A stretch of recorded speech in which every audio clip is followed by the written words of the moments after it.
So good evening, and welcome to this round of Make Some Noise with Doug De Jong. That would be me. And tonight we're talking with some awesome female artists who are making a living and making a great go of actually being an artist. We got some awesome concepts of how to fix and refine and actually remodel and remake your artist name. So that's going to be really cool. So please stick around.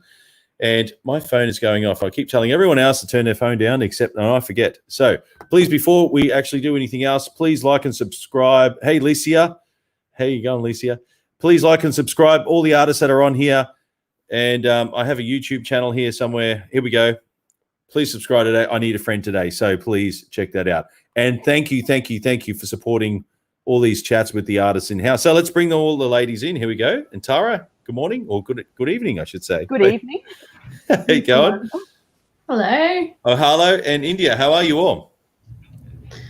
Thank you for joining us. Good, thanks. How are you guys? Yeah, thank you for joining us. Yeah. And I guess maybe straight to it, we've got comments already flying. Here we go. Licia and Veronica and Carl. Hey, Carl, how you going? So Tara, if you want to maybe run your intros first, here we go. Sure. My name is Tara Hart. I run the Emerging Musician, which is a platform on Facebook and Instagram at this point in time to support emerging musicians through identifying or sharing opportunities and education and networking. And I'm also artist manager to Harry J. Hart. Awesome. And I'm based on the Gold Coast. Ah, yes, right. Thank you for saying that. Okay, and here we go. The girls from Ohalo. How are you? Hello. Good. So I'm Tiana. I am Brianna. Yeah. Ohio. We're from the Sunshine Coast, Queensland. Yeah. Right up the top of the coast, not a bad spot. We were just talking about it. Don't go to the beach enough. But yeah, we've been full-time musicians since we left school. Yeah. Which was 3 years ago now. Yeah. Been pumping out original music and really just working on our craft for the last few years. We sort of sit in a contemporary country sort of world, and like contemporary country genres folk pop. Yeah, a bit of everything. A bit of fun. So yeah. Awesome. Okay, thank you, girls. And we just got Daniela just jumped on. I'll add you in a second, Daniela. How you going? And straight to India. Here we go. If you want to do who you are, where you are, and what you might do. What's up? What's up? Hey. My name is India Dupre. I'm from the Gold Coast. And yeah, my name is India Dupre. That's my stage name as well. And I've been singing for a couple years now. Yep. Sorry, the audio is really, really weird. So I'm just trying to answer as best as I can with, all the chips and chops that I've got of audio right now. But yeah. All right. I'm Thank excited you. to talk to you guys. Thank you for coming along. And I'll just add Danielle here. Good morning. Well, good evening, I should say. Hello, how are you? Hi, good. Yeah, thank you for coming. And you're just being dropped in the deep end like right now. So we're just doing an intro. I'm Doug. Nice to meet you, ma'am. Who you are and what you do and where you do it. So, and I'll just zoom in for you. There we go. Oh, cool. So I'm Danielle. What is it? Who I am, what I do, and where I do it. That was the order? Yes, please. So I own a music school. So I teach singing and piano. And I have 3 studios on the Gold Coast. Wow. That's amazing. Yes. Thank you. Well, thank you for joining us. So, and thank you for Tara for making all this one happen from behind the scenes. So this is actually, I was just saying to the girls just before, Danielle, that this is episode 41. Would you believe before COVID hit, I'd be doing 41 TV shows? I did not think that. So, and we have a viewer from Alabama, USA. Jenny, how are you? And we have other people here. Hey, Jared. And so as we go along, it's completely interactive. So all the audience, if you have any questions, please type it in. We don't have ESP working. So type them in and we'll get what's going on. So maybe, obviously, we just did intros of what you're doing. But I would like to maybe the first round of questions, if we go around in the panel, we'll start with Tara, is what's your take on branding? What's the most important aspect of branding as an artist? Maybe Tara.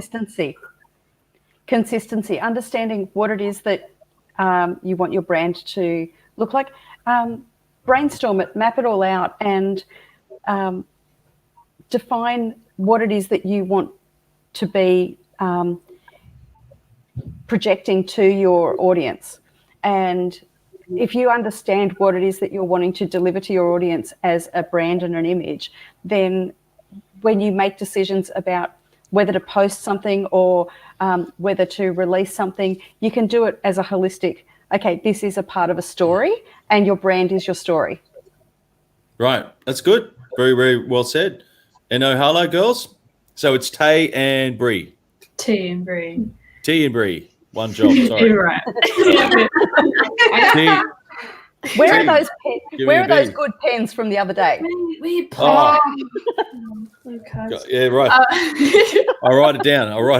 T and Bree. Okay, over to Tim. So yeah, about your brand as an artist, what's the most important thing for you? I definitely would agree with Tara on consistency. I think that's a huge word. And I think for us, figuring that out is what you want to stand for and letting your image, specifically like the image, speak for you when your music can't speak for you. Because often it is the first thing that people see, so it's so important. Like for us, our hair color is a massive part of that. And it's like we unconsciously got stuck with it, but it's part of our branding now. And like Hang on, did you just say hair color?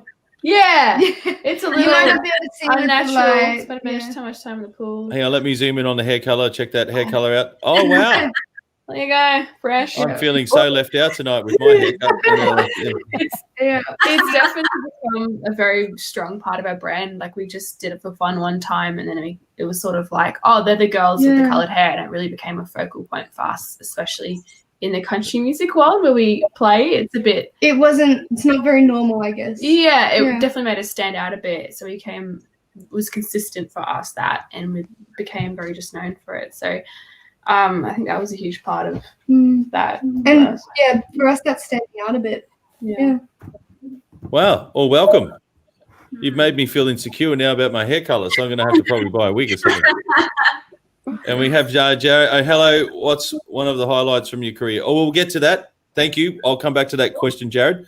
So we go over to Danielle. So what's important about branding for your business and being a female artist? Well, definitely consistency. Obviously, as Tara said, it's really, really important so people know what to expect from you. Also, just constantly being out there and making your name be seen, because you don't want them to forget you. So yes, that's been really good for us. Our logo is sort of like orange and black, so we make sure we flash that everywhere, and that's sort of what we're known for. So yeah, it works well. So and also with the what the girls maybe touched on is a visual image about being consistent. So do you have an image or a handle that you actually do consistently? Yeah, our thing is the merchandise. So we've got our jackets that all of our competition students wear. So that's our main part of branding. So everyone can see where they come from and they stand out. And yeah, that's how we do it. Okay, cool. And India, do we have India still there? Hello, India. So please check. Come back, India. India, are you still with us? Hello? I've never said I'll be waiting for a call from India, but that's true. Well, we'll come back to it. So maybe I'll just put her on mute there because I think there might be an internet delay situation there. So maybe the first round of questions here from the artists here is, what's one of the highlights of your career? So let's talk about that. So what's a highlight from your career and what advice do you have for young artists? Cool. So this is a great question. So maybe Tara, what's a highlight from one of your gigs that you've been involved with? I'll just put her on mute there because I think there might be an internet. Oh, I can hear myself again. Oh. Hang on. The first round of questions here. Are we going to put that done? There we go. Yeah. So, what's a highlight so far in your career? A highlight in my career would have been, I touched on this the other day, being acknowledged by industry for achieving, successes for my artist, who also happens to be my son. And so that acknowledgement was being a national finalist in they're called the Industry Observer Awards, and they were conducted in Sydney. And I was a finalist against some other really phenomenal people, and it was a Guardian of the Year award. So it was for parents or guardians who had assisted their young artists to, make headway their career. So that was the thing that made me realize that, you know, I can do this, and Yep. I must be doing something right. Yeah, that's fantastic. Oh, there she is. India's back. Okay, is it working? Yeah. Yep. Yeah. Yes. Oh wow, cool. New Yeah. gestures. That's good. I You just have to couldn't hear turn, a thing. you just I have to turn couldn't the hear anything, and it's cracking. I'm like, oh no, what do I do? So I found a different device, and I'm back. awesome. Looking great. Awesome. Rock and roll. So we're getting back to some new gestures with hair color. So if we go back to Ohalo, what's been a massive career highlight for you girls? Definitely taking out a Queensland Music Award this year. Oh. Yeah. Yeah. This How year, Yeah. brand new. Well done. Well done. Literally just before COVID. Thank Before the you. world shut down. Yeah, we kind of went out with a bang, I guess. Yeah. Congratulations, girls. That's awesome. So Thank can you you. tell Thank us you. what the award was? Yeah, well, essentially, we rebranded late last year under the new name Ohalo, and that was a very sort of scary thing for us. Been doing it for 4 years together, 4 years, so we'd already built up a bit of a name. We were very scared to do it, but we felt like it was a great opportunity with releasing new music, so we did, and we were very scared about the whole thing. But we released our debut single back in November, and just, I guess, working that and trying to play as many shows as possible, getting out there, and it ended up getting some attention from Queensland Music Awards, so we're really stoked. Country Work of the Year. So Yeah, so country Work of the year. So for the whole record. the single. yeah, Well done, girls. Because at that time we'd only released one song, Yeah, it was a rush. We and our literally first release. mastered it, and then Yeah. a few days later entered it on the last day that the entries were open. So we were like, oh, we We're got very glad we did. It hadn't been released yet, Yeah, but it so- ended up being, so it was. And great. if we unpack that a little bit, did you record that locally? Because you girls, I can't remember where you I said can't you were. hear You the were. main guy's microphone. Oh, you We- can't hear me, the main guy. Really? You might have to log off and log back on. Someone want to repeat that for her because she can't hear me. If that's Can you okay. hear me? have to log off and then log back on. So log off India? and log back on. Yeah. That'll fix it. Okay. I'm gonna It's fix weird this, that guys. You're good. I'm gonna figure this out. Oh, great. So have you ever And, been called the main guy before? No, MG, main guy, cool. No, that's a first. That's a first. So thank you, India. And she's only been on the show like 15 seconds in total. So Great. so getting back to Ohalo, where did you record your, Yeah. award-winning song? We're from the Sunshine Coast, but we recorded in Brisbane with Andrew Cochran from Red Engine Studios. So he has a studio in Wynnum. Actually. Awesome. So, yeah. Well Brizzy, done. so- Okay. Yeah, That was a Okay, Great. I can It was hear. convenient. I can hear. Can you hear me? Okay. there we Can go. you hear me? Yes. Everything is on track. Okay. You're Awesome. upside down. Oh, yeah. Oh, no. One No. thing at a time. No, you're good. Okay. India Awesome. has vanished. India has reappeared. Yeah, all right, cool. Ah, So we've got some other people listening or actually asking questions about that. So we'll come back to that question there, Sammy.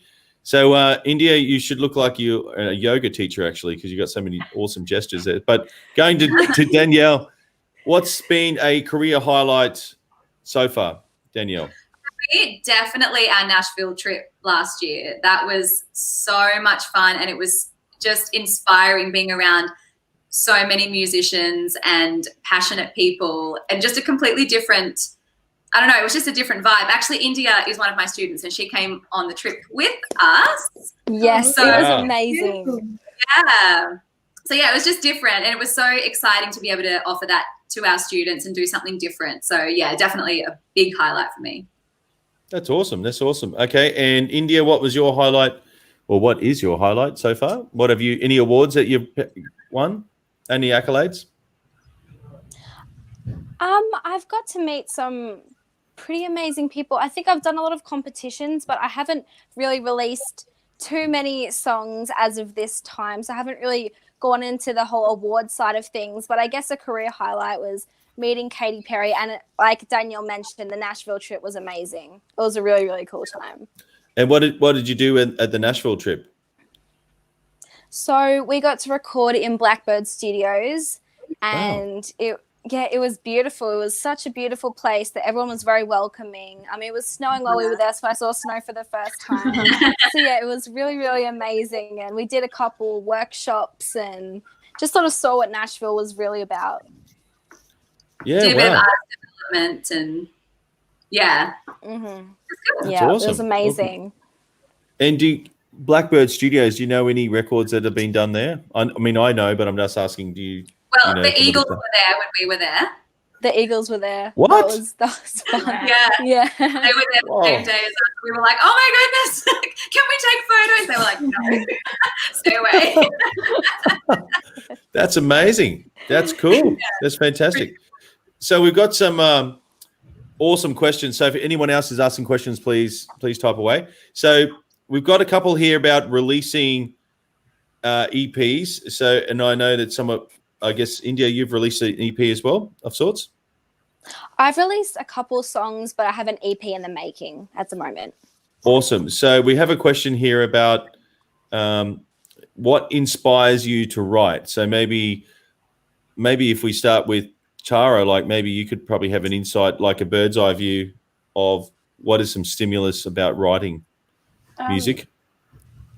I've seen artists who take world affairs to write about things that resonate with them, that's happening in the world, within their own personal lives. Like you just think about oh gosh, I can think of people closer to home, but Taylor Swift, and you wouldn't want to go out with her because God forbid you should ever break up with her.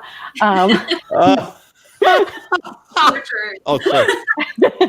Seriously, you'd be on your own record. Wow. I know. But then I've also, I actually really love this, using movies and placing yourself in character within a movie to then write from the perspective of that character. So perhaps, you're young and you haven't had the life experiences that can place you within, that area that your song might want to take you. So find a movie, find a character, live through their eyes and write the song from their perspective. I really quite like that. That's pretty deep. Yeah, right. Because then you're externalizing. Pretty tricky, hey? Externalizing the journey. Yeah, right. I like that. Okay, Ohalo girls, and I've written it down. T and Bree. There you go. So, what do you got? What does it look like for you girls when you're actually writing new material? Yeah, well, I think the whole life experiencing that Tara touched on, when we were 15, 16 sort of stuff writing, we found we were writing very same all the time. We got really boxed in with our writing. Because we felt like we could only write about what we had experienced too. Good point. Which was a bit tricky when you haven't really done much in life yet. Yeah. And you're pretty obsessive with music, and you don't really do get out much of that. So I guess living is a huge thing. And I love the exercise that Tara mentioned, but not being afraid to try new things. And even if it's not necessarily like listening to other genres and getting inspired. And even if it's not a movie, even if it's just people around you, your family, your close friends, their experiences, listening to them, and you can put yourself in their shoes and write about that too. Definitely. Yeah. We picked up so many lines from just listening to people. And some people are just blood out saying, and you're like, you will write that down. Strange. Yeah. I have a question. When you write and it's about someone or something close to home, do you feel concerned at all that they may know, or that everyone's going, oh, that was about you? It is a bit uncomfortable. Wow. At the same time, often people are pretty chuffed to be like, oh, they've read a song about me. If it's a lovely song. Yeah, if it's a nice not you suck. That's a good point. That's a good point. I think the whole, I don't know, I think it's a bit of, creative license. Unfortunately, it's sort of out of your control if you are the subject of a song. You hope it's a nice one. You do know a songwriter. But I think unlike Taylor Swift and naming names in songs, I like to keep it classy. And classy. Just don't name names. Not mentioning any names. Interesting point. Okay, that's India, good. how do you feel about that one? Because your new song Oh, really? Oh, awesome. Oh, is there a new song about a dude? Is it? Yes, 100% it is. And I'm surprised that I haven't, gotten any messages about that. Oh, it's so good. Because the song sort of touches on, being in a toxic situation and coming out of the other side as an evolved person and as a beautiful person, like inside and out, Wow. just like evolving yourself through a toxic situation. And I know for a fact that so many people probably said to the specific person being like, it's about you, bro. But yeah, definitely. I feel like some people they can hear a song and they think it's about them. Like I had about 10 people send me messages to be like, is this song about me? I'm like, no, don't worry. Oh, wow. Sometimes You're the next Carly Simons. Yes. Yeah. And what about Danielle? Have you done any of this when you're writing? What inspires you when you're writing?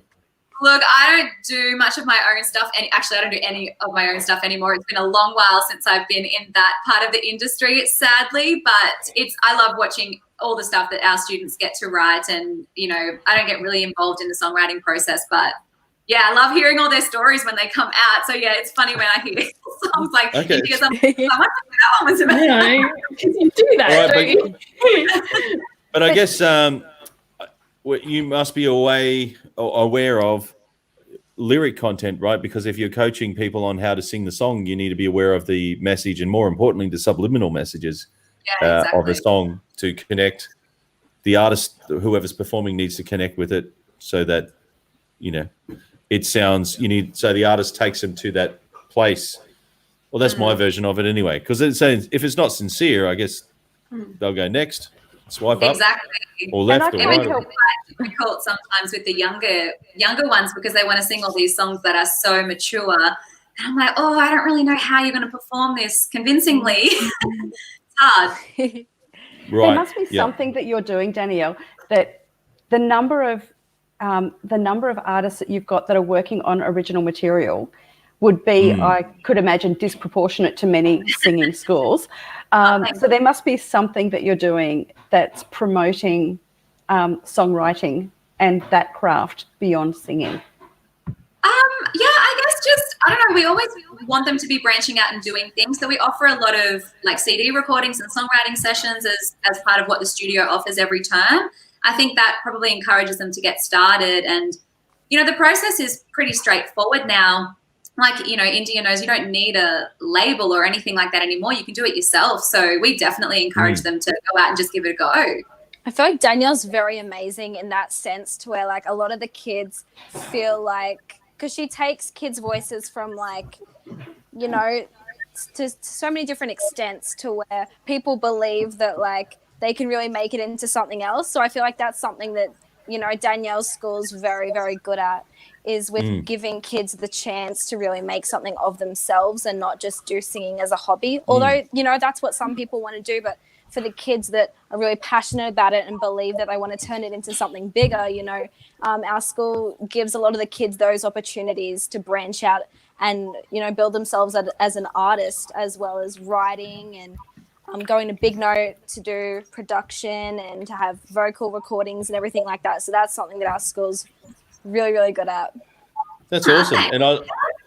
And I think it's good that what you were just saying there, India, you're aligned with the vision of the school and what Danielle is being a teacher to do that. That's really cool. And we got a question here. What's one thing to take away from meeting fans? Oh, well, why don't we go straight to that one? And we have one from Carl. What do you think the best platform to launch your career? We'll come to that one. We'll come back to that one.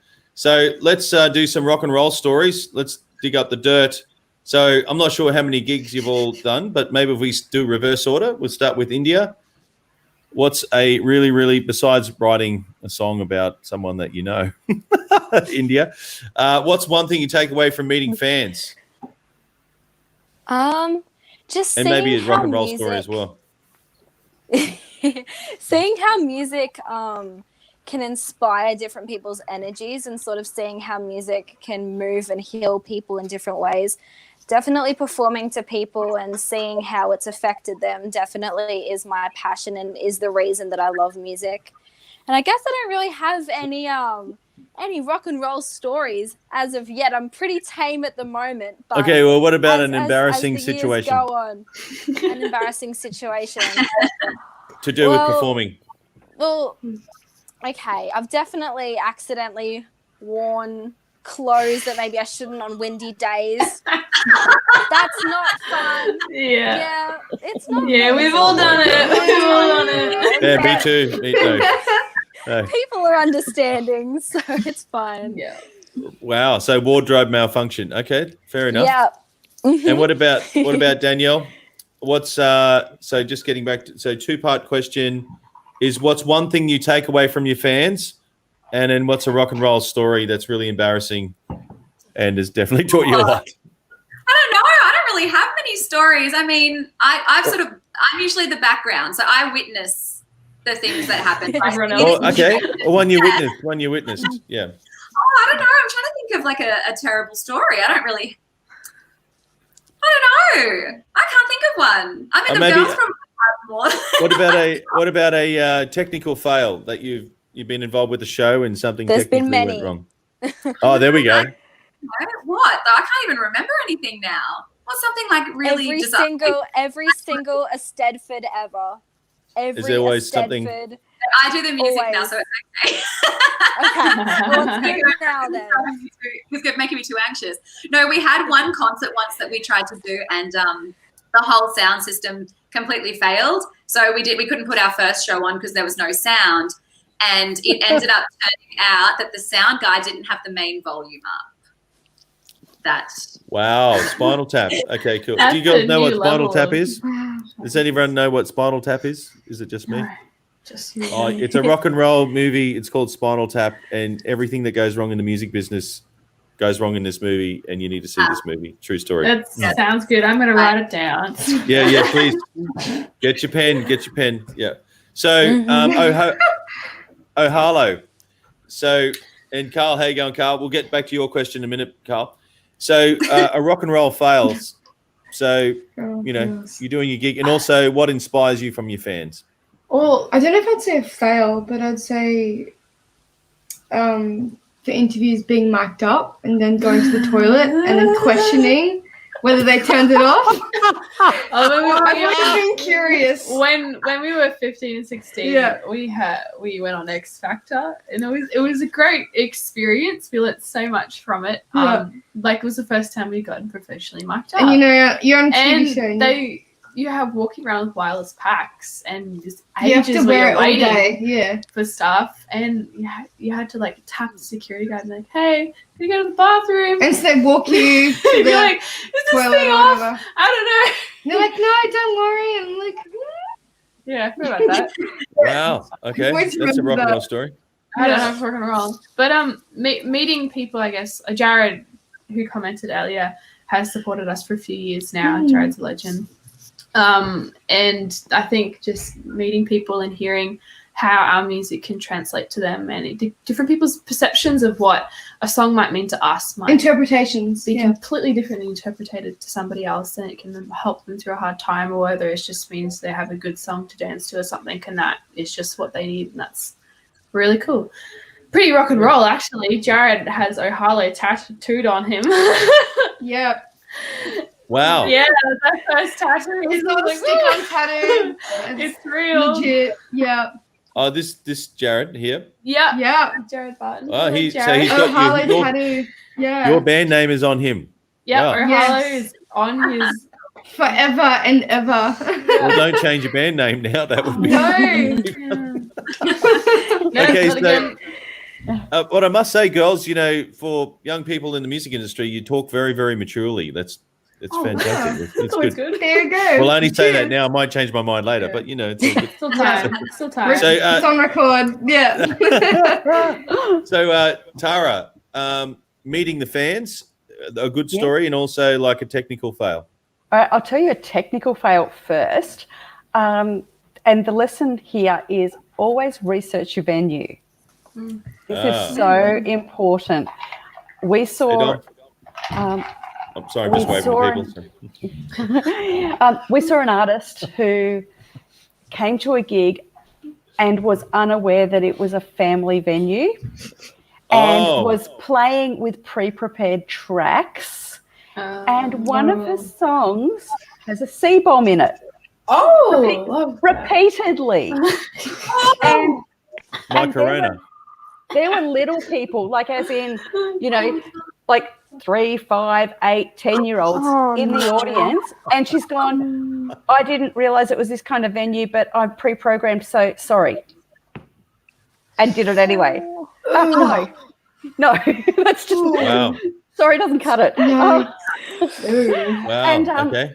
so yeah, that's the fail that I would address. Okay. And there's something that happened early in Harry's career that he has, you know, it is his intention to be able to give back in this way in the future. And it is such a simple yet beautiful gesture. And this is being a fan of another artist. So Harry was opening for Casey Barnes, who is just a phenomenal Australian artist. And Casey set his set back by 10 minutes. And in doing so, all the people that only came to see the main performer, being Casey, they arrived, Harry was still on stage and he was still singing. Through that, Adam Brand arrived and got to see Harry sing. And Harry then got the opportunity to open for Adam because Casey did that simple gesture of just holding his... It cost him nothing to do that. It really didn't impact him at all. But that simple thing made such an impact on an emerging musician that, you know, it's looking at the big picture. And, you know, that guy, we already thought he was awesome, but you earn fans for life through simple things that just show that you're thinking about the people that are around you. That's so great amazing. Story. Fantastic. Yeah, I like that. I think there's a little echo. It might be from Danielle with no headphones, I think. Or do you have headphones? Okay, thank you. The so getting back to Carl Peter's question here, what do you think is the best platform to launch your career on now? Do you think things will change with large concerts? So if we go back to India, so I guess of you girls being the latest generation and also, you know, winning awards, etc., turning heads, I'm sure you're all Instagram queens, or are you? Maybe you might be a TikTok queen. I've only started. Actually, I'll find my little TikTok thing I did the other day. Anyway, what's your favorite platform, and do you have a gazillion followers, India? I wouldn't say gazillion, but over the years I have connected with quite a few people online. That's something that I think is a good thing about social media, is that especially while we're all at home, we are able to connect with people that, you know, maybe you wouldn't otherwise, and be able to have that, you know, better connection with people. So I have recently gotten into TikTok. I don't know how to do it. It's too hard. It's confusing me. It's stressing me out. But I like to use social media definitely for myself personally as a portfolio of my work, but also keep it as business as I can, because I definitely was one of those people that got caught up in the whole social media thing. But then I realized that, you know, real life connections are a lot more important, and that on social media you only see, you know, the best parts of people's life. So I think I do use Instagram a lot. That's probably my my top app, but yeah. Okay, that's good. Well, while you're saying that, I just found this. This is me and my sister doing some TikToking. See that dancing? Yeah. Look for the magpies as I go to turn it up to 11. Of course. See that? My mum feeds these magpies, so it's a random story. But anyway, that's all. And I don't know why I just showed everyone my really bad dancing. But anyway, Danielle. So platforms of choice, and I guess being a singing teacher running a music school, you'd be very close to artists and actually engaging and being, more importantly, not just engaging with telling people what to do. You can see people what they have done and actually be able to measure the performance. So what's your take on that, Danielle? Well, I mean, social media is obviously very, very important. And being on brand within your social media too, that's what we've been trying to explain. Wise words. Yeah, it's really, really important. People need to know what they're going to expect when they come and, you know, look for you. So that, yeah, I definitely think social media is amazing, and a free mostly, unless you're advertising, but mostly a free platform to do that. So I think, yeah, if you utilize it properly, it's an amazing tool. Also getting a really good distribution like channel, like, you know, Reverb Nation, or what you're on a new one now, India, aren't you? Yeah, I'm on, I can't remember the name of it, but I think I'm also on Reverb Nation as well. It's always good to see what's out there. Yeah, that's it. And people are always like looking on that for new artists to manage and things like that. So yeah, just any of those platforms that is going to get you seen, I think, is really important. Get on all of them. Right. So do you think I've just screwed up my on branding by getting on TikTok?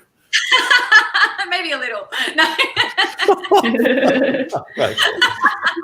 Because I actually play guitar. Well, Tara's seen some of my guitar videos. Actually, you can all see my guitar videos. But anyway, my sister was like, oh, I really want to go on there. She didn't really want to go on there by herself. And I was like, all right, cool, I'll do it. But anyway, I didn't really get much traction on TikTok because I don't really know how to use TikTok. But the reason I am engaging with it is because it is the biggest platform. Like it's way bigger than Facebook. And all these little teenagers and stuff who are like between the ages of like 8 to 16, there's this like massive big throng of them. Throng, I just made up a new word. In 10 years' time, they're going to be in their early 20s, and they'll have jobs, and they're going to be fans of something as well. Probably not my dancing, but you know, they're there. So, Ohalo, what's your take on marketing on a platform? Yeah. What's your favorite coloured hair platform? Friendly, hey. If only we were sponsored. Oh, wouldn't that be handy? I think the whole branding thing's important, but also branding and knowing what your platform is. So for us, Facebook is generally an older demographic on Facebook. So we have a lot of supporters who we play at some sort of venues that generally have an older audience, and we pick up more Facebook followers than we would on an Instagram night with generally a younger crew. Like festivals tend to that as well, depending on what sort of the event is. So I think also being aware of what content you post on each social media. I think Instagram for us is our prime, that's what we have really got on. But it's also acknowledging that, like, if you're in the age group where your demographic and your audience is probably on TikTok. Like we made one TikTok, so we've tried to like get on board with it because we're like, probably our demographic is on TikTok. It really is, but so we're trying to get more into that and sort of explore how we can keep our Ohalo brand into that without just doing like dance videos, which is not us. You may kill it, Doug, but I don't think we'd kill it. So we're just trying to think of ways, I guess, of doing that, but still remaining how we would adjust our brand for that. And keeping on that, like certain posts. Sorry? Did you see Doug had his guitar in action? So you need to do it with guitars. Yeah, I'm glad you said that. Yeah, because there's subliminal messages in that little shoot. I love cranking things up to 11. So if you watch Spinal Tap, you'll understand. I like playing guitar loud. I mean, as you can see, I've got all these guitars. Yeah, awesome. And my mum feeds the random magpies. Don't ask me why, but Mum does. And so what was really, really funny is as the guitars come around, the magpies like fly out on cue. It's like, did you like put any cool like trending hashtags or anything with it? I haven't got a clue how to use that. I just put it up. Okay, because it doesn't actually sound like a bad topical video, and it sometimes can be as simple as like putting the right hashtag that's trending on, or if like I think TikTok is about like challenges and sort of stuff, and it might have an element of a challenge, and as soon as you get into that algorithm, you're going to surface to so many more people. That just gains so much exposure and traction. Yeah, for sure. Yeah, well, you might have to be my consultant because I haven't got a clue. That's it. So maybe over to Tara. Best platform that you have got the most traction out of? My Facebook is certainly more effective than my Instagram, but that's absolutely a consequence of my engagement with it. Instagram,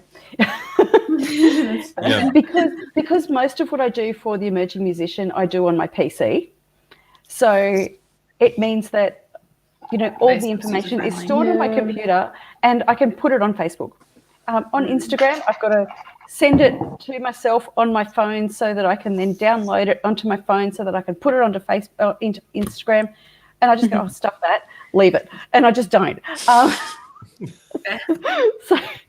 you know what? Yeah. We used to be exactly the same, and then we started just posting directly from Instagram and linking it to Facebook and then to Twitter. So it's just like, okay, we don't want to do all these platforms all the time. It's so time consuming.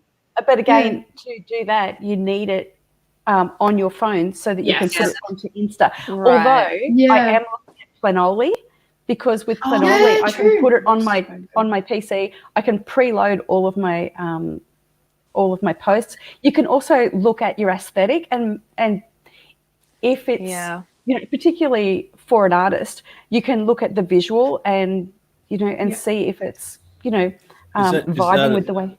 Is that an app you're talking about? Sorry, Tara. It is. So Planoly, Planoly, Planoly. I'm gonna write that one down. Get your pen.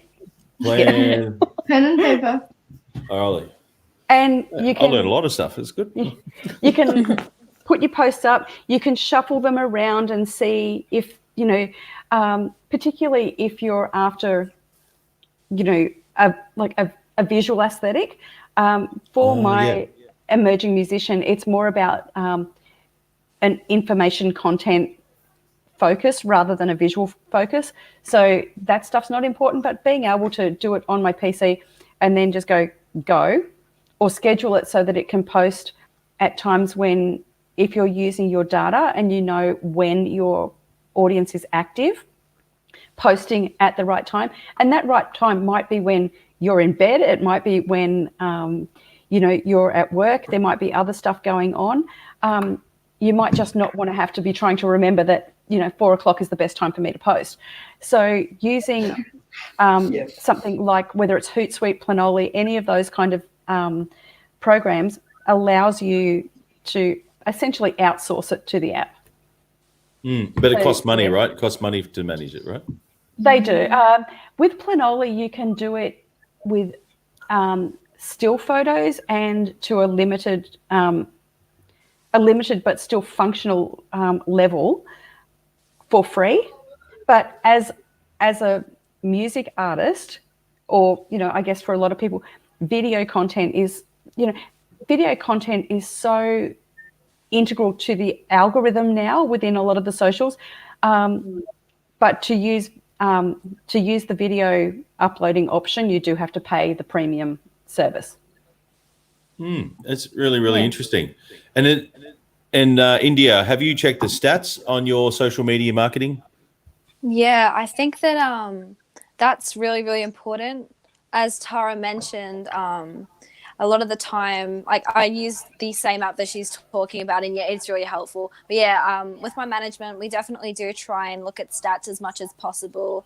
I found that a lot of my audience is based over in the US. So when a lot of my audience is awake is when I'm asleep, and vice versa. So sometimes it gets a bit hard because there's different parts of the world that are engaging at different times. But I definitely think it's important to check out when people are awake and when people are online. So makes a big difference. That's great insight there, India. So does that influence when you actually live stream your gigs? Yeah, it does, because I like to go when people are, like, when parents are cooking dinner and all the kids are on their phone, like, when's dinner getting ready, and just jamming out. And that's my favorite time to go on. I think you just accidentally just sent a clear message. Well, maybe I should have actually thought about how to say it, but that's gold. That's gold what you just said then, because it's usually the primetime TV is after dinner. But you were so correct saying primetime now is before dinner. Before dinner, yeah. Because all the adults say put the phones away, right? So that's gold. I'm going to steal that.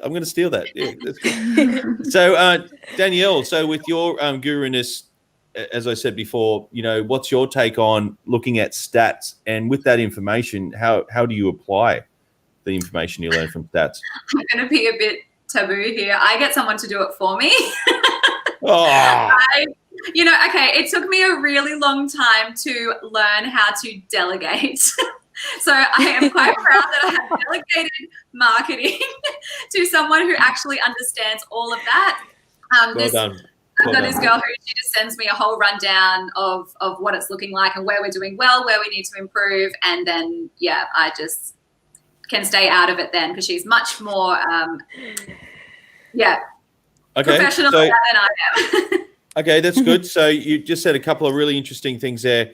You said you get information back from someone who knows what they're looking at in the data, which is key, I think, because sometimes I look at it and I was like, yeah, cool, what's next? So you know what's next. So then what are you actually looking for to get higher engagement, or are you looking for engagement post going live? Like, what do you get from that information to make it better? It really depends what we're actually advertising for at the time. So the last series we did was just to get new students in.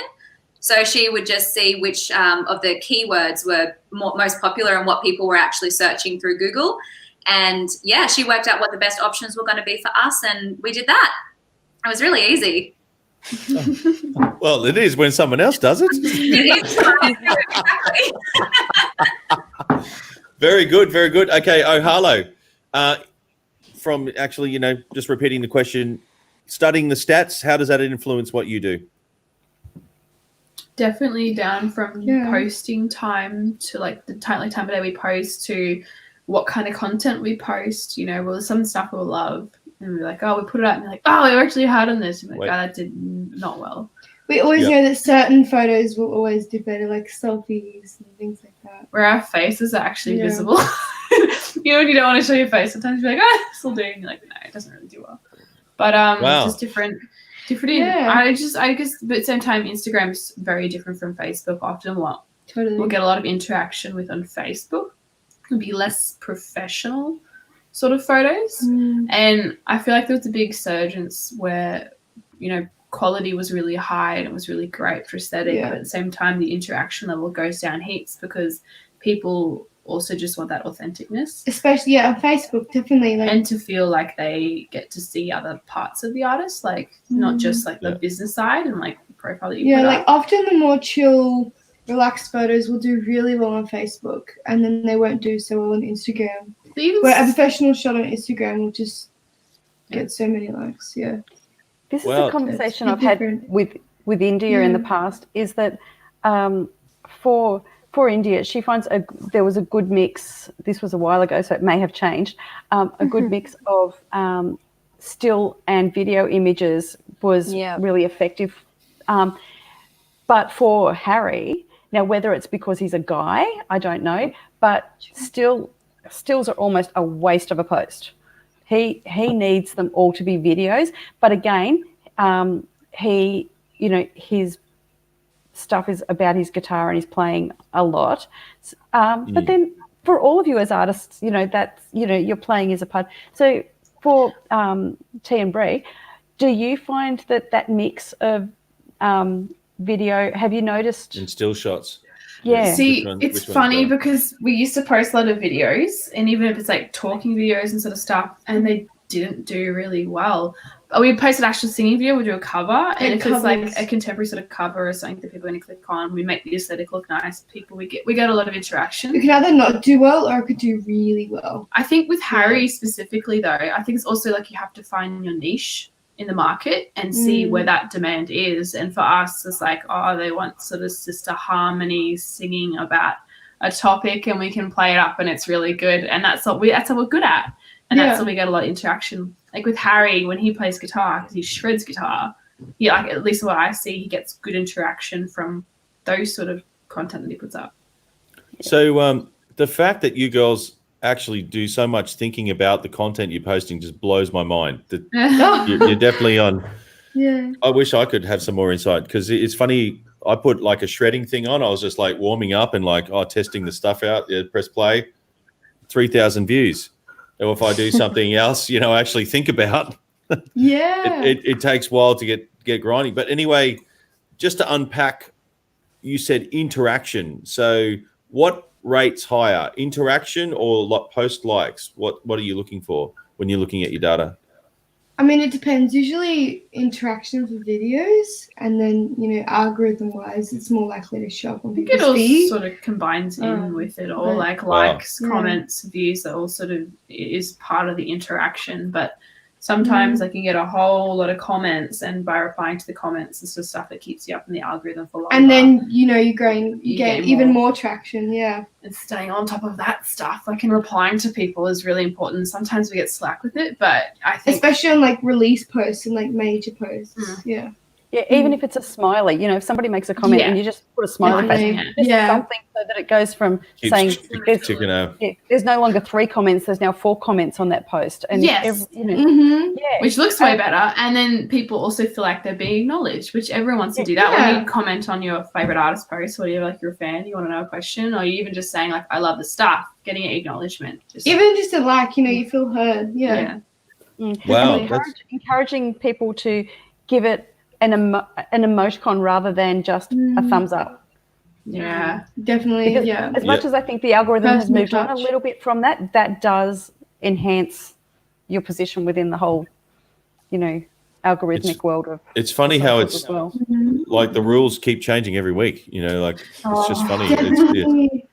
So we have a couple of questions. Oh, sorry. So Tara, did you unpack that about the best? Analyzing the data, do you actually apply that skill set? Oh, I have got pages I've gone through all the hashtags and I've worked out how many on every hashtag, and I've put them into all the hashtags that I think are going to be relevant. I've got them into columns so that you can. Wow. Wow. That's dedication, Mama. I think it's I don't know if it's dedication or like OCD. Let me write that down. I see.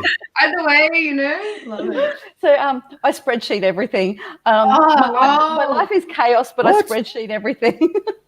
Relate. Have you got matching pillows with your spreadsheets? Oh, no, I'm chaos, mate. I'm just like all over the shop. But I just need to definitively know that, the answer I've come up with is the best one. Oh, right. That's amazing. So, because I have actually read about that and investigated about having, this is for Instagram, because for those who don't know the difference between Facebook and Instagram, Facebook is people relations. So all of like Facebook groups are like people collectives, but on Instagram it's niche, like content.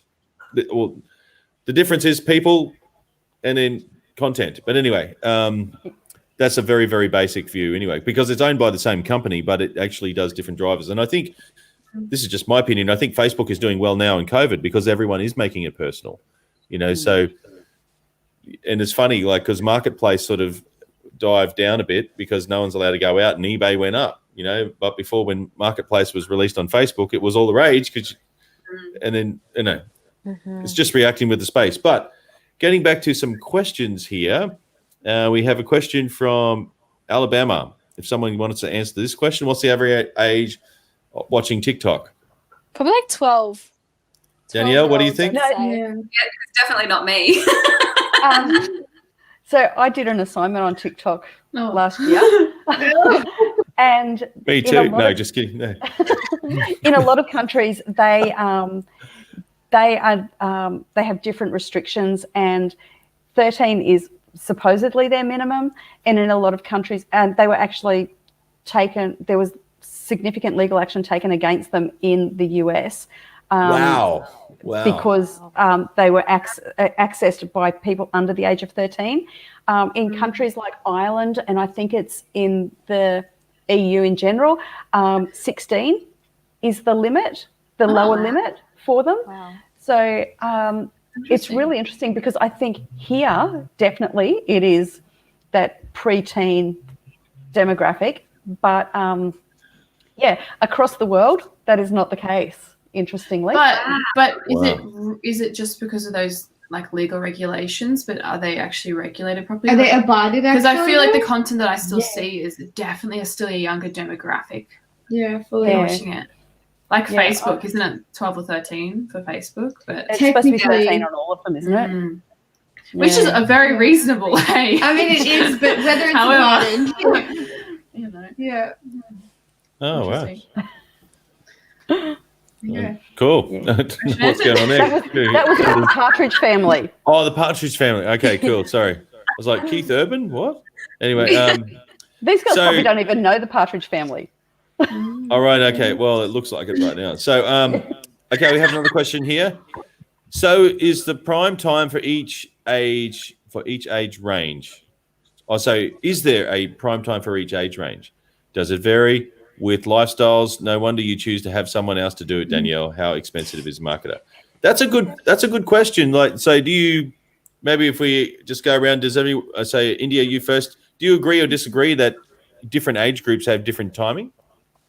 Well, I think that there has to be, some correlation, because a lot of the school kids are at school times, and like different times of the day, a lot of different categories of age are doing different things. But I think that really there's going to be, all ages from all different times of the world and all different parts of the world on it at the same time. So I think that although there is some correlation with age groups and timing and segregation between each, I think that, it's probably doesn't really matter too much. But then again, I've got no idea. I think that on Instagram, it shows you different age, like how many different age groups are following you, like what percentages of age groups are following you, if they're male, female, and what times they're on. But it doesn't talk about like this age group of women, what time they're on. It just says out of your following, if you've got male, more female, what times as a whole people are watching you. But yeah, I guess it would be interesting to sort of see that sort of thing. And You it's can on also- Facebook or Instagram? This is on Instagram. I'm not sure about And what the Facebook. algorithm and is it on Facebook as well? Yeah. Okay, cool. Wow. I haven't. I'm Facebook, still you can figuring out the actually whole see- Facebook thing. Facebook, you can actually see not just who's following you, you can see who likes you, but you can also see who's engaged with you. Wow. And I Okay, think that's really amazing. valuable, because we were looking at likes and follows and going, oh, this age group just is not interested in you. And then turned around and went, but hang on a sec, those that are the ones that you're most, the age group that was least engaged or least represented within the following was actually the highest engagement Wow. within the whole, the whole platform. And it was like, right, so we need to completely reassess the whole thing, and and looking at all of that. But you can also break down your ads and go, I'm going to do this ad, and you can create audiences. So you could have an audience, and you can A/B your audiences as well, and you can create an audience that is for women that are 18 to 35, and then you could create another audience that is women from 35 to 45 or 50, and you can have Have a all different of campaign. and have all of the other data the same, but just change the age groups. A/B, run the exact same ad. You can actually choose it as an A/B option, Wow. and so it will do a compare and contrast for you. So then you can I had no idea that Facebook did that. That's Yeah. amazing. see the results from both ads and look at the data off the ads, and from there you can, it's a lot of work to find out which demographic is on at which time and stuff like that. But yeah, it can be done. That's awesome. And You've what's got nothing your else to do with your life? and what's your take on that, Danielle? Yeah, I think if you know how to use it properly, I think it can really work for you well. Hence why I do not do it, because I would it used to be really easy. We used to run Facebook ads all the time, and every time I ran an ad, there'd be heaps of engagement and we get so many students out of it. It's just so not like that now. Like, you really do need to know your audience, and you need to select your target market really well. And there's so many parameters that you can choose. This is for Facebook I'm talking about.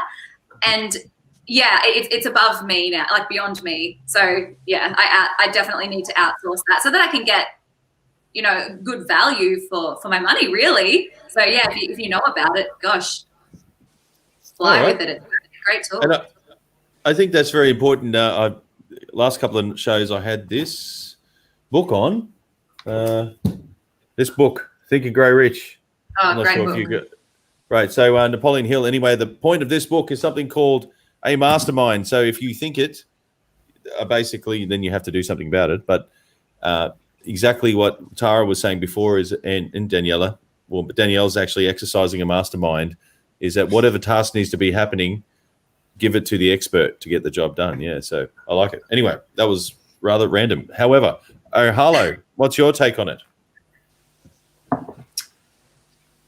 Yeah, okay. I thought you were going to take it. Well, you're just going to leave it awkward pause there. Yeah, it's certainly a whole thing to learn. And I feel like even like Tara's talking about the Facebook analytics and stuff, and I feel like we've barely cracked into the whole Facebook analytics. Advertising and targeting market, we've done a bit of that, but it's such a whole field. And I think there is value in hiring someone if you don't think that you can take that role on, because it is quite a thing to A, learn, and B, it's time consuming. Yeah. And it used to be very overwhelming. especially last year, we got quite a few messages from people saying, we like your page, but we never actually see any of your posts. So people who even like your page don't necessarily see the content you're putting out. Yeah, Facebook's algorithms. That's pretty frustrating to have fans that like and follow you, but unless they're physically engaging, don't see your posts unless you sponsor you might have a few thousand likes, but not all that's few interesting. thousand will actually see your post. So if you don't use it, you lose it, right? Unless you're actively engaging, then you don't often show up in their feed unless you sponsor it. If you're sponsoring to access your full audience, essentially. Yeah, so not to necessarily even gain like a bigger audience, just to show the audience that you do have. I know an artist who's got 10,000 followers, and when they do a purely organic a post with just an organic reach, there you can see how many people have seen your post. They get about 500 see their post out of 10,000. It's so shocking. Yeah, it's so frustrating as well, because we found initially when we only have 3,000 likes on Facebook, but we found initially when we had even under 1,000, our interaction was probably the same as what we have now. And it's frustrating because you're technically building your fan base and everything, but your audience, due to algorithms and sort of stuff, don't even see it. Yeah. It's funny because I guess they're still forcing some kind of interaction that you use Messenger to get your super fans to worm drive and grow whatever event that is, right? So you need them to message you because you cannot reach out to a fan.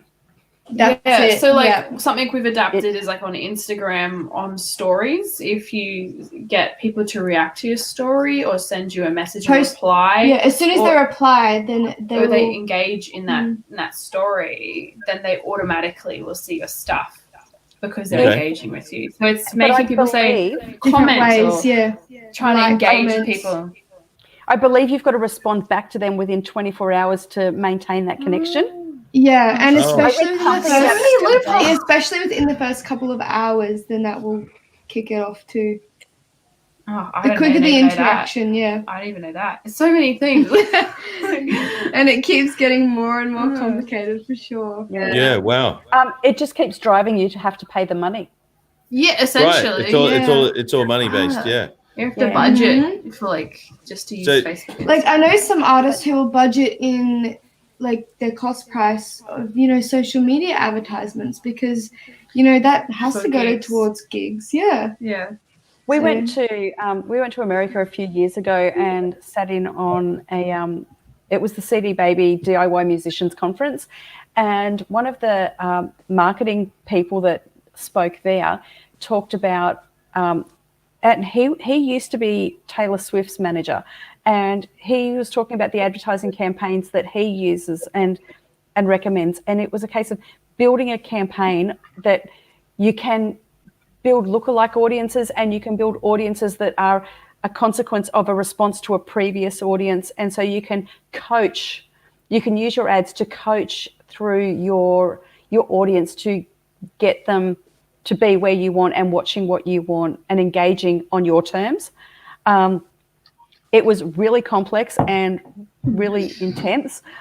I wrote lots of notes. And Me too. Keep talking. And it's something that we dabbled with from time to time, but I don't know, the timing perhaps wasn't right. But what we're finding is,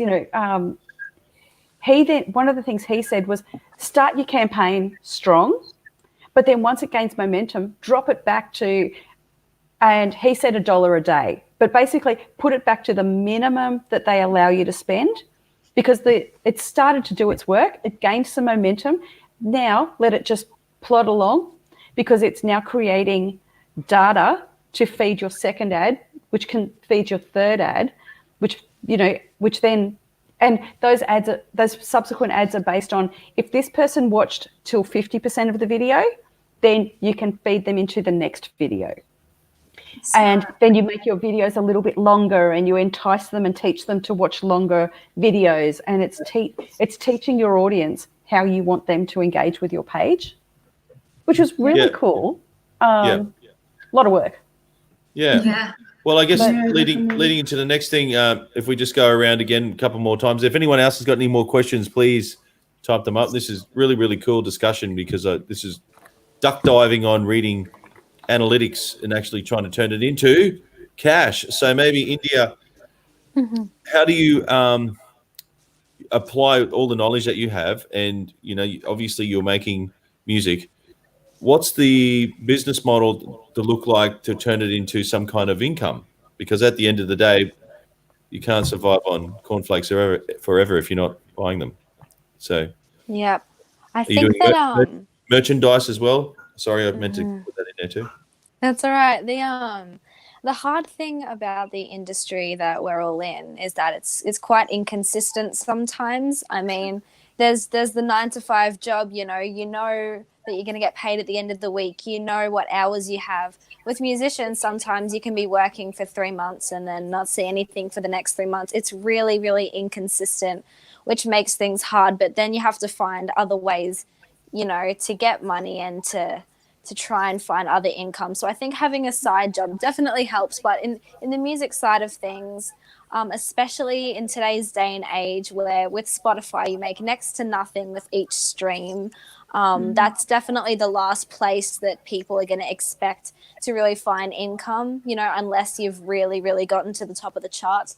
So I think that turning to merchandise and doing in real life shows and different things like that are definitely where a lot of people see the real income happening, and just connect with audience. And sometimes people just feel the need to help you, and sometimes they just send money away and they're like, can this go towards a new speaker? Or like sometimes people just believe in you and want to help. But even if you go out busking, because sometimes people might walk past and it might be a lucky day, but then again you also might have those days where there's no one out. So I guess the whole music industry in general is a big gamble, but it's so rewarding when you can see how it changes people. But I guess on the side of things with actually monetizing it as your career, it's definitely something to where you can't just take one line down. Like you can't just release music on Spotify, because you're going to find that you're not going to get anywhere near as much back as you're putting into it, which makes it really hard to make it a full-time career. Well said. Well said. I've actually been writing stuff down too, so well said. So, Danielle, converting it to cash, you're the queen of outsourcing. So how does that look? Well, I guess we're in a little bit of a different position because we're a service first and foremost. So people they obviously pay to attend lessons with us. So it's a pretty straightforward for us. That way we're not having to be too creative with where the money's coming from. But I guess for us, because we're really big on making sure our lessons are available to everybody, so not just people who can afford, ridiculous amounts of money for a half-hour private lesson. So we do have to try and think of certain other streams like our merchandise and other opportunities like CD recordings and songwriting sessions and things like that, anything else that we can make just little bits of extra income from in order to keep us moving forward, I guess, and building. And what kind of merchandise have you got? We've got quite a bit now, don't we, India? We've got jackets, we've got T-shirts, we've got, what else have we got? USB. Oh my God, we've got so many things. We've got so many things. We have these really, really, really cool jackets that, we've got really cool like branded jackets and T-shirts, and Yeah, we definitely do well with the whole merchandise side of things for sure. It's just fun. So with your merchandising then, Danielle, is that for local market or does it go anywhere else? Because this No, it's just our students. Okay, cool, very good. And so, oh, Harlow, making money from your music business. What does that look like? Are you girls millionaires? Oh, yeah, that's the musician one. that. Yes, creative industry. I think India has had a lot of what we would probably touch on is most of our income comes from playing live and selling merchandise at live gigs. That's like 90% of the income. Definitely. But even still, you can't really rely on one sole stream of income. There's certainly ups and downs with that. Like, especially certain times of the year, you know, around Christmas, New Year's, you'll have, you know, a heap of gigs, or even around your release cycle, you get a heap of gigs, but then, you know, after that you're writing for a long period of time, you know, and rehearsing. So Yeah, so just so live streams. And what about teaching or mentoring or doing other guest appearances? Has that happened yet? With live streams or Yeah, but or even converting it to a cash. So maybe you might advertise like a PayPal account, or we've done a little bit of that just through COVID mostly. Though we hadn't actually really explored live streams until COVID, so it's sort of been a good opportunity for us to like force ourselves into doing it. It was a bit scary, but now we were doing them. And that's great, and it's such a good engagement. Yeah, and I think going forward out of COVID, something we'll keep up, not necessarily so frequently probably, but make a event out of it on a gig-free night or something. And I've heard that people feel like it's much more personal rather than just posting a video, because, you know, you're not doing a couple takes, you know, and people can ask questions as they, you know, want to. So that's pretty special too. They can feel connected even though it's not. Yes, that's huge. So artists, I see, Jared's just put a comment there. This is a PayPal/me or something. Do artists have tip jars? Yep. And setting that up was definitely really good, especially for right now. We hadn't explored it, as I said, though, before now. Yeah. But it's funny. A learning curve. And or maybe I'll save this question. I'll wait till Tara does this one, and I've got another question. So, right. So, converting it to money. The live streams. Yeah. Well, any kind of whether it's through merchandise, gigging. Yeah. How do you? How's that portfolio careers. Love it. I love it. Well said. Yeah. I think everyone that works in this industry has got a. Thanks, Jared. So, that's awesome, Jenny. Yeah. Wow. Yeah. Wow. Better put my PayPal up there then too. Thanks, Jared, too. Yeah. So, one thing that I've found interesting is that, this is not necessarily in relation to the financial aspect of it, but the live streaming. Because Harry was doing live streams, he's been doing them for a long time, but since COVID, the demand, there's been an almost oversaturation of the live streaming market, and it's really hard to hold people's attention in the way that it did previously, because you'll be in the middle of you'll no sooner click on, and then all of a sudden somebody else is going live, and then somebody else is going live, and there's this real pull for your audience. Yeah, right. Yeah, and in turn that makes it hard to ask them for, to tip, because they may not be, you've got to be constantly on. And the other thing I've noticed with the live streams is everybody's up the ante. Before COVID, it was a casual thing that people might turn their phone around and go onto the selfie camera and go, hey, just chat. And now it's a full-on production, and it's about having it through your computer and making sure you're mic'd up right and having your PA going and, having a backdrop. And I don't think it was that, it wasn't that much of a show before, whereas it's absolutely a show and a performance now. And it's really been taken to another level. Yeah. It's funny you say that, 'cause even just last weekend with my live streams, I got a mate around to sort out doing camera switching. So I've got one camera on the tripod. Then he floats another camera, so he does like involuntary yoga, just like India was doing at the beginning of tonight, and trying to get all these shots. And I also got a bass player because I do some technical playing, but it's a freaking mission. You have to do all these sound checks and stuff and listen back and And anyway, if you don't it is do what it, it is. if you don't do it, you're not competitive within that streaming market. So I upped the ante. I was actually playing behind my head, standing on my amp, and I forgot that I've only got like 3 feet on my amp, so it was almost like surfing. So that's a dangerous one. pretty hardcore. Yeah. I have tipped others too, but I broke out Alicia. So Jenny, who lives in the States, the Cash donations, not merchandise. I need T-shirts and such. So Jenny actually highlighted to me there's something called Venmo, and I actually went and investigated Venmo. Venmo is like the American version. Well, it's actually a different version to PayPal, but like it's not here, is it? No, it's not here. And I actually have investigated it. To get a Venmo account, you need a American Social Security number, which I don't have. Now, the only reason I'm interested in this is because, is it Twitch? Have you heard of Twitch? So the gaming community. Twitch. Yeah, so the gaming community, I didn't know, and this is why I'm still so much to learn. The gaming community, it's a thing. Like their fans, like just sends them cash all the time. Yeah, and it's a thing. Like these dudes make a living out of playing video games, and this is why I'm investigating camera switching, because I do something that's visually stimulating. Well, I hope I do anyway, and as well as audio. So, I want to get on there, but it's so hard because I'm not the demographic they're looking at. I'm not playing an Xbox. Hey, that's an idea. I could play Xbox and shred at the same time. That'd be cool. Yeah. Anyway, my question is, with the whole tipping situation, it's just hit Australia like big time. All the artists really need it. So my question is, other platforms like Twitch, maybe India, are you aware of any other platforms, and even yourself, have you tipped any musicians?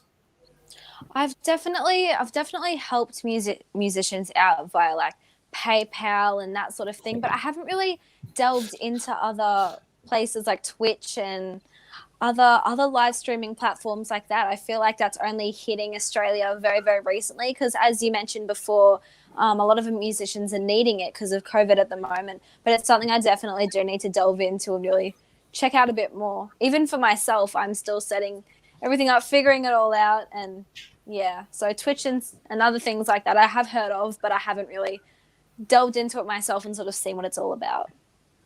Yeah, right. Okay, cool. And then Danielle, about or just donating. Have you actually donated to an artist online and it's a thing? Yeah. And do you encourage it? Yeah, definitely. Especially in times like this, if you can help them out. I mean, they're out of work. Like that's, right. Plain and simply what it is. So if you can, please do it. And Twitch, have you got an opinion on that? Do you know anything No, about I haven't heard of Twitch until today, actually, till just now. So yeah, I'll do some research on that and have a look. I knew about the PayPal one, but that was about it. Like India said, it's so new. So yeah, I haven't really done much research on it, to be honest. Well, you better make that call. Outsource it. And did you know that Elon Musk invented PayPal? I did not. No, That's surprised. That's where he made some serious coin, no pun intended. Wow. And that's where he started SpaceX and Tesla. Anyway, so over to Wow. Harlow. So tipping, have you girls actually tipped anyone? Yeah, no, we've definitely tuned into some people's streams all through PayPal. I Yes. haven't really. I've seen some people put their like BSB number and their account number up, and I'll be like, "Ooh, that feels a bit scary." But PayPal is so accessible, I would say. for Australia, at least, I'm not really sure about the American system. Again, we've only just created a PayPal. COVID has certainly sped all that up. But Yeah, it's still hitting here. Yeah. So we're not specialists in that field. But PayPal for us is definitely more standard. Yeah. Yep, very good. And actually, I didn't even ask any of you, which I might go around again, if you've actually received any tips. Have you girls received money through PayPal? Yeah, we have received a little bit. We only literally just started it though, so very recently. Yeah, something we didn't really Yesterday. realize. Okay, cool. That's good. no, yesterday. Just about. But yeah, no, it's a really cool community vibe that's happening with it. Like people are actually donating as well, which is lovely. They're realizing, and there's awareness obviously going on. Everyone's hurting, and it's a different sort of income. Like at the start, it felt so like intrusive to put your link in there, but seeing as everyone else is doing it, it makes everyone feel more comfortable because we're all going through the same thing as musicians. To feel comfortable doing that now. Whereas before COVID, definitely it was a bit awkward. Yeah. And still at the start, it definitely was, and it in a way it still does. But seeing as everyone is in the same boat, we're all together. Because I think in Australia we're not a tipping culture. Like we don't. Yeah, definitely. If they're asking for tips at the end of an exchange of service or products, like, are you serious, dude? Yeah. In America, every time I go to the States, I don't understand the math. It's something that was so random whenever we went over to Nashville is when we would go see these people performing.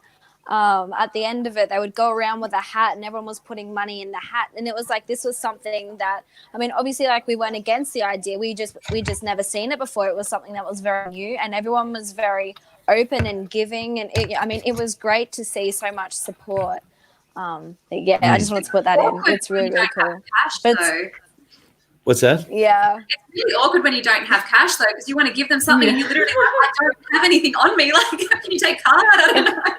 And I think that's where the PayPal's really going to make a difference because one thing we noticed over the last couple of years in the States is like Harry's been financially self-sufficient since he was 13 with his music, largely a consequence of busking in the early days. And here, if somebody chucks you one coin, then the least they can give you is 5 cents and the most they can give you is $2.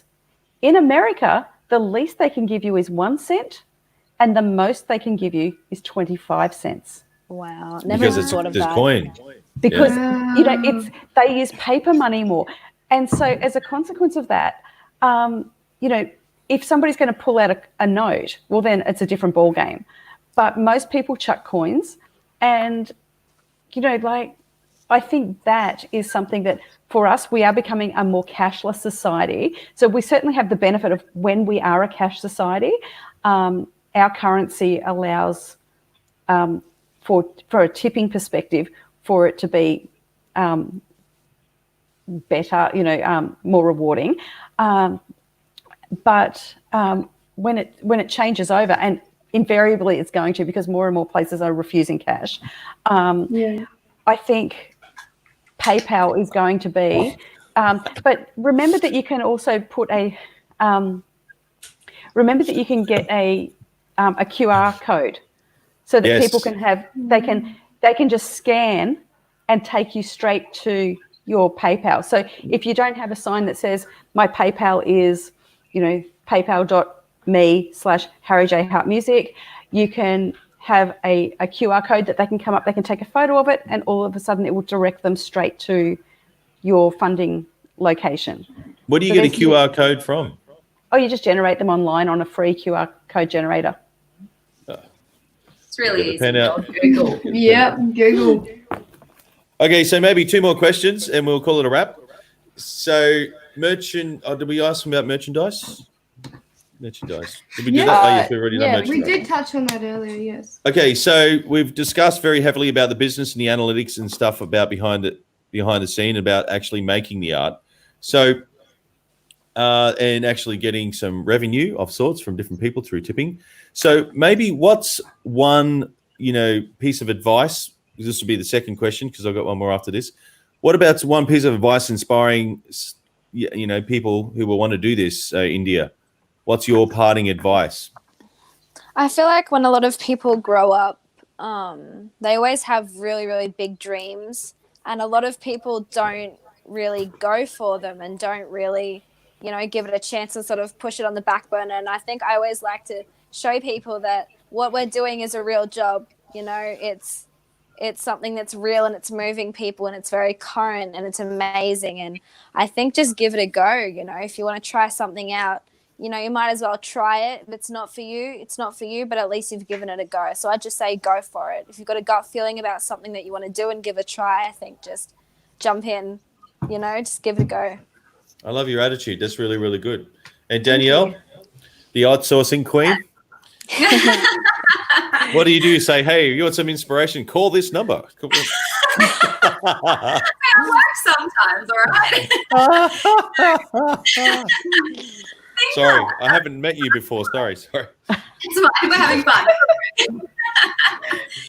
But when we were in Nashville, one of the workshops we did, the guy was talking about pillars. So I think my advice would be learn which pillars are full or tall, or however you want to look at them, and which ones need a little bit more work and nurturing. So, you know, you might be a fantastic vocalist, but maybe your performance skills aren't that great. So build that performance pillar. Or maybe, you know, you're an amazing instrumentalist, but your vocals need a bit of work. So work on that. Or you need to work on your marketing, your branding. Figure out where your weak spots are and build them up, because they're really, really important. You've got to be quite level all the way around. And do you mind just unpacking the most common pillars that you might give someone a call about? Well, for me, I mean, it's all about the performance, I think, for me. So, you know, making sure that if you're a singer, that your vocals are good and that you have great technique, so that you've got longevity and you can perform for a really long time without destroying the thing that's going to be generating you income. So, yeah, that definitely. Performance skills, like upskilling, so learning an instrument if you don't already know one, learning how to write songs, all of that. I think, you know, it's all a package, really, isn't it? You can delegate, I guess, the things that you don't, you know, you're not very good at yourself, but as an artist, I think those parts are all as important as each other. Amazing. Well said. You didn't even call anyone. I'm impressed. That's good. And Ohalo, T and Brie. I wrote it down in big letters like this big. So, bold letters. You know, passing comments, you know, for someone who inspiring someone to just, you know, what do they need to do? Just get across the line to get the job done. What would you like to tell them to do? I feel like echoing all of what India and Danielle both just said is just huge. I think one of the things we learned really early on too is always be the nicest person in the room and the easiest person to work with.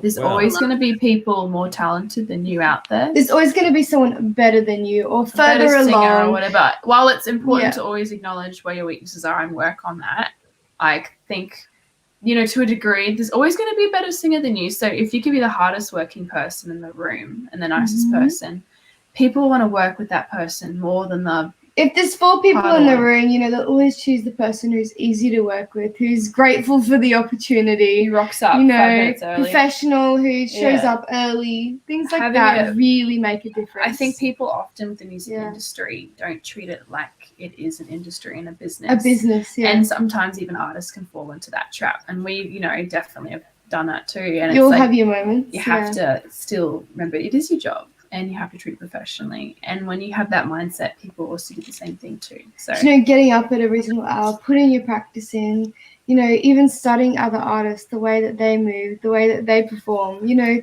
little things like that will really help you. Figure out what works for you. But finding a niche, but also studying that as well. That's, man, awesome, girls. I haven't put the pen down since. For such young girls and, you know, winning an award in 2020, wow. I can see why, you know, and not being exposed to your music just yet, but no, I want to go and see it now just because of your ethic. Yes. Could like us now and then. If you need some shredding, let me know. I can do some shredding for you. Hey. It's a true story. No, and like I feel like even listening to India, I only just looked at your Instagram and I was like, dude, you're huge. That's so cool. Killing it. But 17, right? India? Yeah. Hello, India. No, I can't hear. I can't hear. That's so good. Yeah, But hold on, the audio is cutting out for a Do bit. some more Oh, yoga. I totally More, get that. No, You it's okay. But I mean, Today is not my yeah, day. yeah. Mhm. Like Today is not my perspectives. day. You're so Sorry, what fine. did You're you so say? fine. I was just confirming you're 17, right? Yeah. Yep, someone's Yes, gonna she have is. to say That's what she's fine. saying. That's cool. That's Danielle. Thanks. But like my point, listening to can't hear. how, 17. I can't hear. yeah. Oh yes, I'm Yeah. 17. I've Okay. spoken to Like listening to your like Oh, was this only is a driving me few. crazy. There's only a few years between us, which is hardly anything. I think we're in slightly different genres, but how the attitude with marketing to your genre might be a little bit different to ours. And hearing how you know so much about your specific field and how cool that is, because like things are like, oh, I don't know all that sort of stuff. But if you don't, I don't know. I think learning about other ways people do it and other genres and getting things from that are working for other people. It may not work for you, but you can sort of tailor what works for you. And I think that's just super valuable, is listening to people. It's amazing. It's awesome. Active Mindsets from listeners. that, yeah. Active listeners. Sorry, what was that? No, just kidding. So, there you go. That's for you girls. Thanks for the insight, sharing your knowledge. Sure thing. Lots to take in and put in practice. Start developing my artist. Oh, wow. Oh, it's for Danielle. Right. Cool. So, Tara. Whoop, I just nearly knocked my headphones out and adjusted my hearing then. Well, I've done it before, actually, and smashed my mum's cup she gave me. So, anyway, I've only got the handle to remember it by. But and I've got this other Rest in dodgy one. peace. So, hello. That's great. So, Tara, parting advice for up and coming. It's called the music business for a reason. So it is a business. Wow. Treat it as a business. Learn everything you can, network hard, meet as many people. Just sorry, tattoo. We got thrown under the bus. Sorry, Jared. Yeah, just meet as many people as you can, and as the girls were saying, be that person that people want to work with, and you know, and don't be afraid to ask questions. You know, people know that you're not at the top of your game yet, so they don't expect you to know everything. And if you've got a question, yeah, sure, fake it till you make it. But at the same time, don't be afraid to ask for help if you need it. And the most amazing, and it's one of the most beautiful things about this industry, I think, is people who are more established in the industry and have longevity in the industry, for the most part, have a really genuine desire to give back to the young people coming through. And, you know, at the end of the day, those people who have been on, you know, national and international stages and done really incredible things, at the end of the day, they are still just people. They are just ordinary people. And something that was said to me years ago about people who are famous is that sometimes you'll see them standing there in a room and they'll be alone because everybody's scared to talk to them.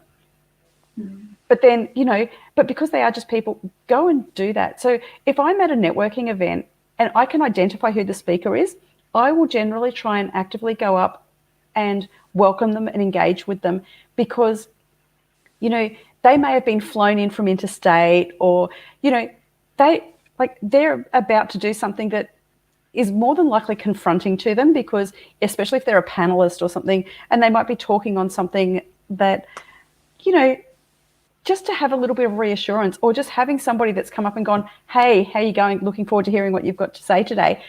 Then when they're standing up on that stage, they've got somebody that they can look into that audience, and it's not a sea of strangers. And, you know, give, just because they have more experience in the industry doesn't mean that they don't need something from you as well. So I really like old-fashioned amazing. connection. Yeah. Well said there. And I think even this platform, you know, connecting with other people, you know, I mean, I don't get paid for this, and this is my 42nd show, you know, so there's hundreds of hours have gone into this, you know, to make it all. And thank you all for coming on. So I guess last question. So what is probably the thing that actually motivate, or maybe have we got the biggest success story?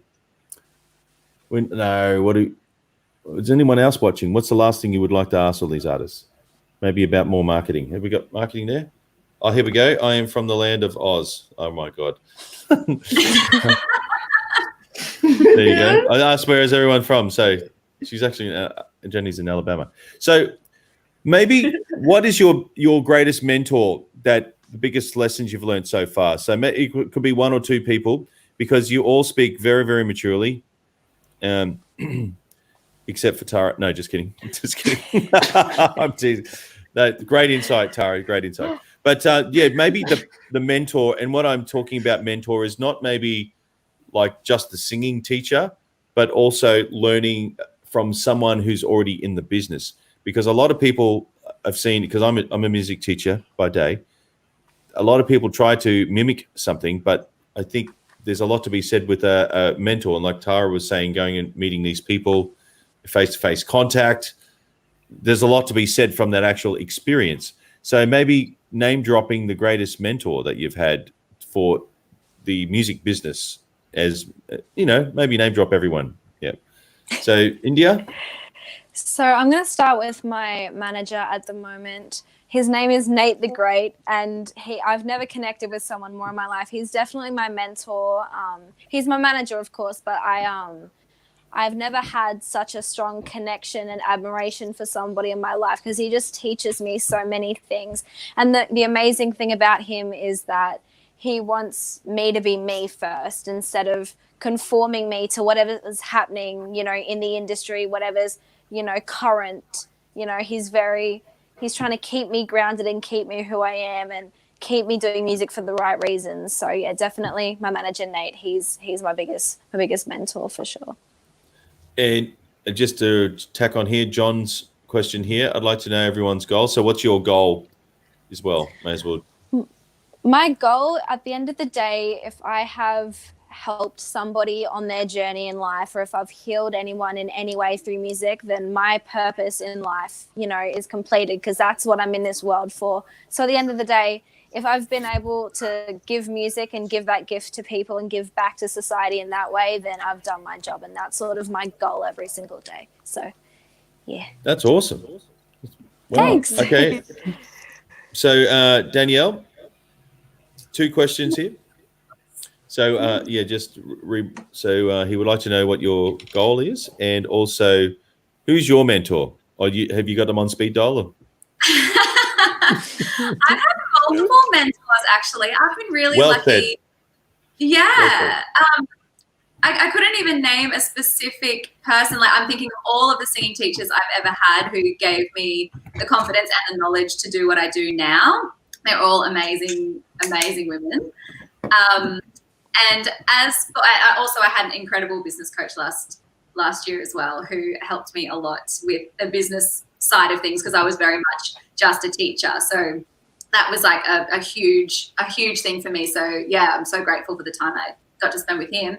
But also goals for me, it's just being able to continue to train artists that are uniquely them, not little clones of anyone else. I want them to be unique, and I want them to give the world something different and special, and be able to take them through that process.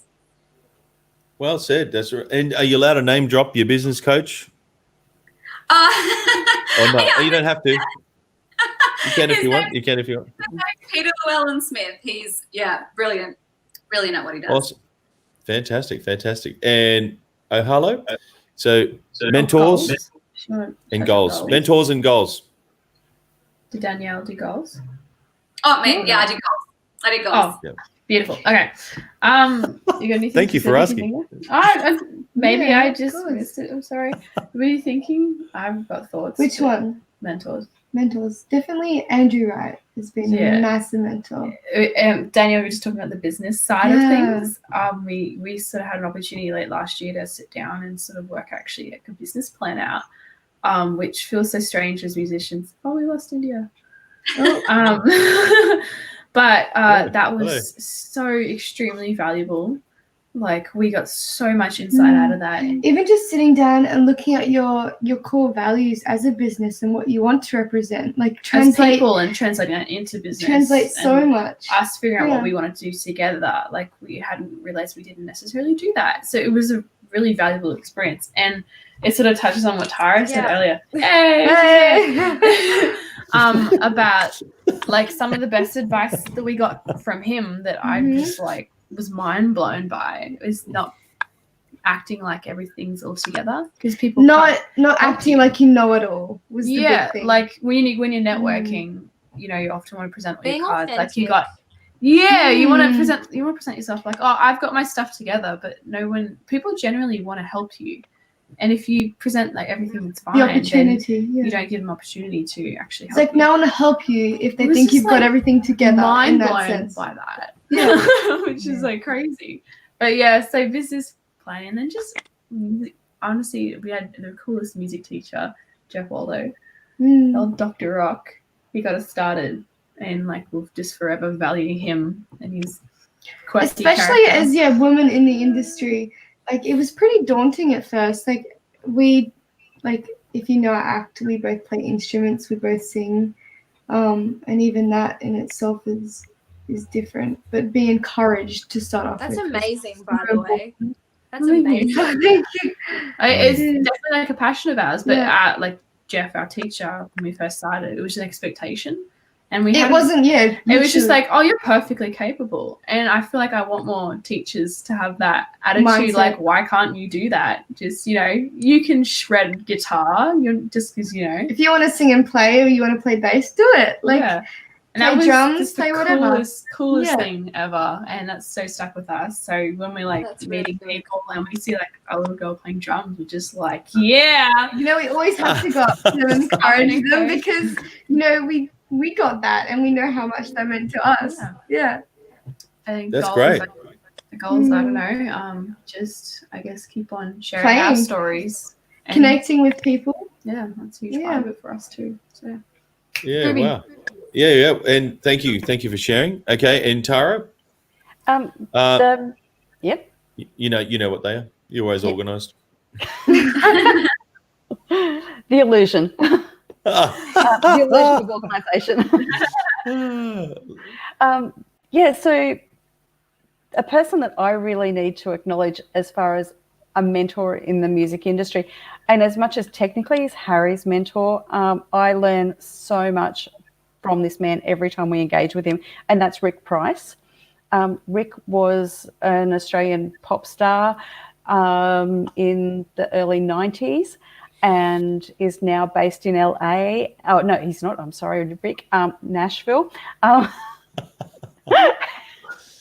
And Rick has experienced so much and is so supportive and encouraging and objective and realistic, and you know, and his door's open, and you know, that's just something really special. And through having the opportunity for Harry and I to engage with him in relation to what Harry does, I have just learned so much myself, and it has given me confidence to move in directions that haven't necessarily pertained to what he may have been talking about, but it's taken what I've wanted to do and allowed me to pad out the idea and go, okay, I can work with this or I can do this. And as far as my goals, I am going to complete my Master of International Music Business this year. Hell yeah. Yeah. Well done. Sarah. Yeah. So I've one subject to go. And wow, that's awesome. That must feel amazing. So amazing. And my goal was originally to finish it by 50. But okay, so I've done 50 now, so I'm being kind to myself, and it's like so long as I do it in my 50th year. So I'm going to finish it this year, which means that I will graduate at 50. And so that's a long-term goal, and I've manipulated it a little bit in the wording, but I'm going to get there. That's awesome. I only thought you were 26. Wow. Oh, you'll go far. Well, I think I actually forgot to ask this one thing about everyone's social platforms. So if we just quickly, maybe Tara, if you want to go first, we'll go in reverse order. Please mention your social platforms, and then that'll be a wrap. Yeah, you can find me on Facebook and Instagram as The Emerging Musician, and that's all one word on both of those, no dots or anything else. The Emerging Musician. And Ohalo? We are just Ohalo, so Instagram, Ohalo, same with Facebook. There are 2 H's, Ohalo, Yes. by the way. It's an O, breath, hollow. Space. And how did you get your name? It's a park from where we live. Harlow Park. Harlow Park. And yeah, we really wanted to pick a name that we felt really connected to, since it is, where we live. So, All right. And were you looking for parks? Hello. That'll do. Yeah, literally drove past it, and we both actually liked the name. It wasn't taken. It's very hard to It's find a really band name. hard. Oh, it was horrible. The girls have got really cool merch. Years. Hey, yeah, You've got You really got cool merch. Cool merch. Oh, hello there. Yeah. Do you have, or while we do, can you go get some and show it to us while we just keep doing that? Oh, yeah, I got it. All right, cool. So over to Danielle. Do you want to drop your socials? Yeah, so we are Vocal Adrenaline Performing Arts. So if you just search that on both Instagram and Facebook, you will find us. And yes, easy. Did you come up with the adrenaline part? Oh, I kind of stole it a little bit from Glee. All right, I have a trademark in Australia now, so it's okay. Wow, that is sensational. That's amazing. Like the girl said, it's hard coming up with the name. It's really hard. Same with this show called Make Some Noise.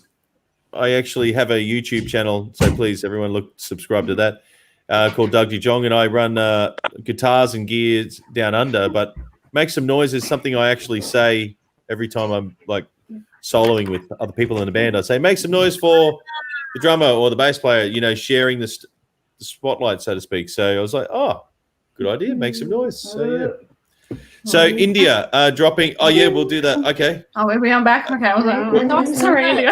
We'll just finish with India and we'll come back to you. So India. Yeah, India do pray. My last name's a bit hard, but if you look up DUP, it'll probably show up. But yes, Instagram, Facebook, YouTube. I'm trying to figure out Twitter. It's not really working out, but you can do it on Twitter as well. Oh, hello. Okay, cool. Thank you very much for that, Glee, and you can find Harlow's merchandise. Okay, so I'm just going to zoom in. Thank you, Veronica, and thank you, Carl. And I'm just going to zoom into where's the merch? Here we go. Sorry. Here's the merch. I was just relating to India's Twitter comment. I was like, yeah. So this is the front. Oh, hello. And then simple. this is the fun part. Oh, that's hello so there. cute. That's our dude shirt. Yeah. So we I have want the, those. there we go. We have the female and the male kind of version, but it doesn't really matter. Yeah. So the font. Who picked the font? We had a mate. Graphic designer friend. As you do. You outsourced. You pulled a Danielle. Okay, cool. Genius, actually. But yeah, so we looked after it. Okay, We excellent. kind Well, of worked together on that one. So it was fun. what's that? Sorry. Yeah, we worked together on that one. Like a fan commented one time, like very early on when we first changed our names, and then it kind of stuck from there.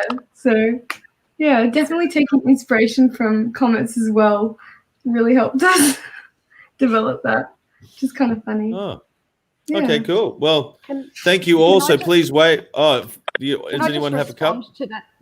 Can I just Yes. respond to that comment that just came up? Yes, you can. Yeah.